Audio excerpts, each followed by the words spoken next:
This last week, there were a lot of things happening. And for me, there was a recognition of the way that our world is not the way we would dream or imagine it to be.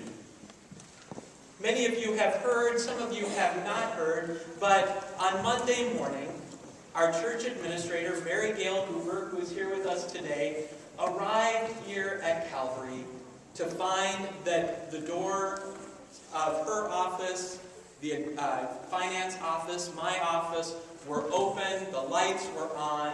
Someone had broken into the church, kicking in a window in the food shelf room to try to get in. Now, we were lucky in that very little was taken, and someone was probably after a little bit of money and seems to have gone away with really next to nothing. But it's one of those reminders as we come to this space that things just aren't the way we would always like them to be. Now, if you're like me, you maybe watch a little bit of television also. And this week I happened to turn on the TV and Dr. Phil was there.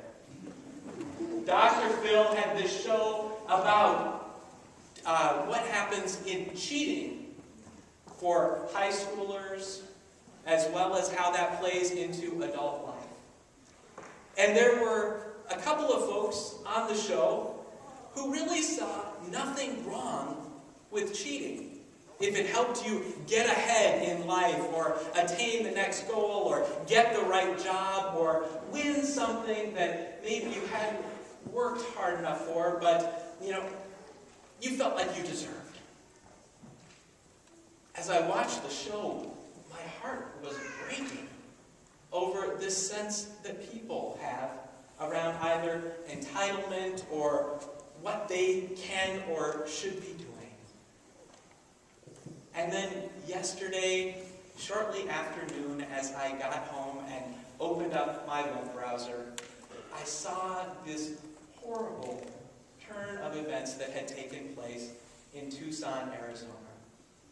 The shooting of a congresswoman, the death of a federal judge, a 9-year-old child caught in the crossfire, as well as several others. As you start to put some of these things together, you begin to wonder, what is happening to our world? What is happening in this community, in our country, in the world, that allows things like this, or just shrugs it off as the way it is? As we gather this day, I think we need to own that brokenness. We begin by coming to this gospel lesson and this one who is out in the wilderness, John the Baptizer. As John is there at the River Jordan, what he is doing is calling people, individually and as a culture and society, to repentance. To come out to that River Jordan, to be immersed in water.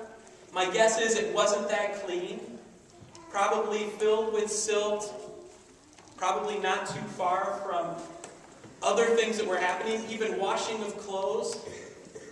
But there he was, calling people to accountability. And people were going out to him from Jerusalem and the surrounding areas, going to find a promise of new life, going to own up, perhaps, for what was wrong in their life or what they saw as being wrong or broken in their particular communities. What I love, though, is that it doesn't stop there. Because, you see, it's easy for us as people, and unfortunately, probably for the last 2,000 years or thereabouts, it's been difficult for people to come into a church community and feel the weight of everything that is wrong in their lives or the life of the world. take it on. To come into a community and feel like they are sinful, broken, hurt, wounded. That the world is a terrible place. And I would argue that a lot of people have left church communities or have left sanctuaries feeling like there isn't a place for them because they feel not good enough. They feel sinful, hurt, broken.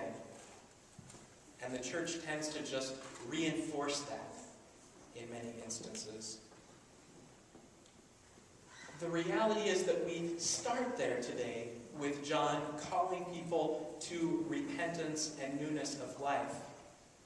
But then we encounter Jesus, whose promise is very different.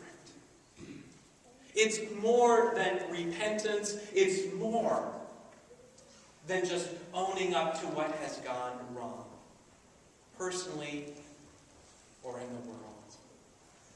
Jesus steps into that water, and there is a transformation, not only in lifting him up as an anointed of God, but in the words that are spoken over him. Now, as the heavens were rended, there is this image of the voice sounding, the Spirit of God alighting like a dove, and this voice, "This is my beloved Son, with whom I am well pleased." Now, did everyone there hear it? I have to wonder. Was it a secret that John and Jesus held? Or was it in someone's imagination?